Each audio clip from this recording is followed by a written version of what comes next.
Assalamualaikum warahmatullahi wabarakatuh. Di sini saya akan menyampaikan koneksi antar materi, kesimpulan dan refleksi untuk modul 11A. Guru Penggerak Angkatan 9. Di sini yang akan saya bahas adalah tentang kesimpulan dan refleksi dari modul 11A tentang pemikiran dari Ki Hajar Dewantara. Yang pertama, saya akan menyampaikan kerangka belajar pada modul 11A untuk guru penggerak angkatan 9. Yang pertama ada pendahuluan, kemudian mulai dari diri sendiri, eksplorasi konsep, ruang kolaborasi, demonstrasi kontekstual, elaborasi pemahaman, koneksi antar materi, dan aksi nyata. Asas pendidikan menurut Ki Hajar Dewantara. Konsep pendidikan menurut Ki Hajar Dewantara didasarkan pada asas kemerdekaan.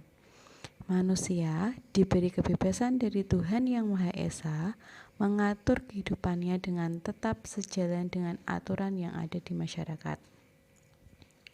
Maka dari hal itu diharapkan seorang peserta didik atau seorang siswa harus memiliki jiwa merdeka dalam artian merdeka secara lahir dan batin serta tenaganya. Asas pendidikan Ki Hajar Dewantara membedakan kata pendidikan dan pengajaran dalam memahami arti dan tujuan pendidikan. Pengajaran atau onderwijs adalah bagian dari pendidikan. Pengajaran merupakan proses pendidikan dalam memberi ilmu atau berfaedah untuk kecakapan hidup anak secara lahir dan batin.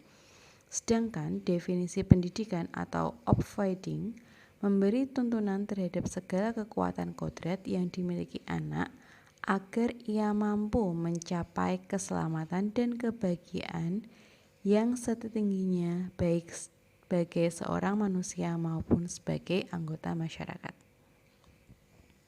Konsep pendidikan Ki Hajar Dewantara adalah pendidikan yang holistik di mana murid, siswa atau peserta didik atau anak dibentuk menjadi insan yang berkembang secara utuh meliputi olah rasio, olah rasa, olah jiwa, dan olah raga melalui proses pembelajaran dan lainnya yang berpusat pada murid dan dilaksanakan dalam suasana penuh keterbukaan, kebebasan, serta menyenangkan. Pendidikan adalah tempat persemaian benih-benih kebudayaan dalam masyarakat dan meyakini bahwa untuk menciptakan manusia Indonesia yang beradab, maka pendidikan menjadi salah satu kunci utama untuk mencapainya. Pendidikan dapat menjadi ruang berlatih dan bertumbuhnya nilai-nilai kemanusiaan yang dapat diteruskan atau diwariskan kepada generasi berikutnya.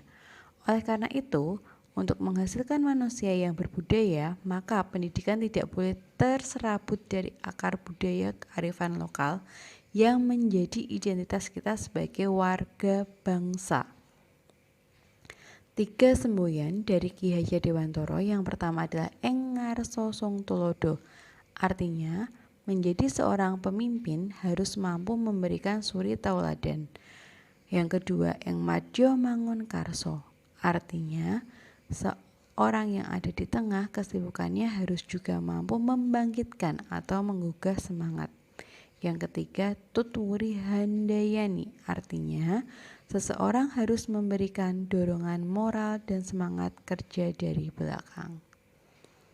Nah, di sini saya akan membahas tentang pertanyaan yang ada dalam modul 118A. Yang pertama, apa yang Anda percaya tentang murid dan pembelajaran di kelas sebelum Anda mempelajari modul 1? Yang pertama, saya percaya bahwa kegiatan pembelajaran sering lebih dominan kepada guru atau teacher center. Guru itu lebih aktif daripada anak. Yang kedua, guru sebagai satu-satunya sumber belajar. Yang ketiga, anak-anak harus nurut dan patuh semua aturan dan perkataan guru, maka akan menjadi siswa yang pintar. Yang keempat, kegiatan pembelajaran selalu berada di dalam kelas dan jarang atau hampir tidak pernah ada di luar kelas kecuali pelajaran olahraga. Pertanyaan kedua, apa yang berubah dari pemikiran atau perilaku Anda setelah mempelajari modul ini? Nah, berdasarkan pemikiran Kiai Dewantoro terhadap pendidikan sangat bagus dan membuat saya mengerti sebaiknya melakukan kegiatan pembelajaran dan memperlakukan anak-anak. Saya akan lebih memberi dorongan atau tuntunan terhadap segala kekuatan kodrat yang dimiliki anak agar ia mampu mencapai keselamatan dan kebahagiaan yang setinggi-tingginya. Guru sebagai among yang menuntun segala kodrat pada anak, yaitu kodrat alam dan kodrat zaman. Kodrat alam yang dimiliki anak yaitu kemampuan atau potensi yang dimiliki anak sejak lahir. Hanya saja masih seperti garis samar. Tugas seorang guru adalah menebalkan garis samar tersebut. Garis atau kemampuan yang dimiliki anak yang semula belum baik maka dituntun untuk menjadi baik, dan sudah baik dituntun menjadi lebih baik lagi. Itulah seorang guru sebagai among yang menuntun anak untuk membangun pengetahuan dari budi pekerti agar mereka memerdekakan diri mereka sendiri dan orang lain. Seorang pendidik dan seluruh warga sekolah harus menanamkan nilai-nilai karakter budi pekerti peserta didik sehingga anak-anak bisa menyikapi kehidupan di masa mendatang. Pendidik juga harus menghargai keragaman, bahwasanya setiap anak mempunyai sifat unik yang artinya mereka mempunyai kemampuan yang berbeda-beda antar satu dengan yang lainnya. Tentunya karakteristik anak yang berbeda-beda tersebut tidaklah sama penanganannya. Jadi harus kita tangani dengan berbeda-beda. Nah, pertanyaan berikutnya, apa yang Anda segera terapkan lebih baik agar kelas Anda mencerminkan pemikiran Kiai Dewantoro? Nah, hal-hal yang saya terapkan untuk mencerminkan pendidikan Kiai Dewantoro adalah saya akan memberi kebebasan pada anak untuk memilih kegiatan dalam belajar sesuai dengan minat dan kebutuhan anak. Kegiatan pembelajaran yang saya lakukan lebih banyak mendorong anak untuk berpikir kritis, kreatif, membangun semangat, dan memberi kalimat-kalimat pemantik, sehingga pembelajaran lebih berpusat pada anak atau student center. Perkataan-perkataan yang saya berikan kepada anak lebih banyak yang membangun semangat, tidak mendoktrin dan menghukumi anak. Selain itu, saya juga tidak memaksa anak untuk mengerjakan kegiatan yang saya pilih. Akan tetapi, saya lebih membangun tanggung jawab pada anak untuk bisa bertanggung jawab pada apa yang menjadi kewajibannya. Untuk menciptakan suasana pembelajaran yang menarik, inovatif, saya menyiapkan kegiatan pembelajaran yang menggunakan model pembelajaran yang beraneka ragam dengan beberapa ragam permainan sehingga lebih menyenangkan.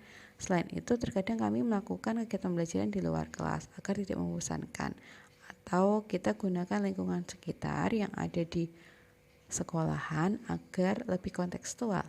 Anak-anak saya ajak belajar sambil bermain di luar kelas agar tercipta suasana baru dan bisa membangun semangat belajar anak, serta lebih bisa mengenali lingkungan sekitarnya.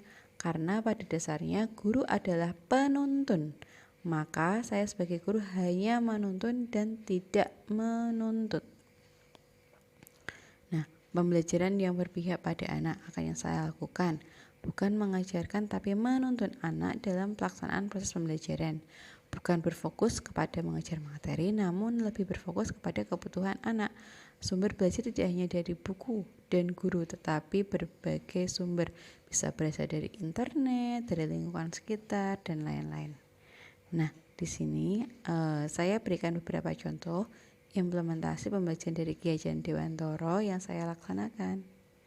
Terima kasih. Wassalamualaikum warahmatullahi wabarakatuh.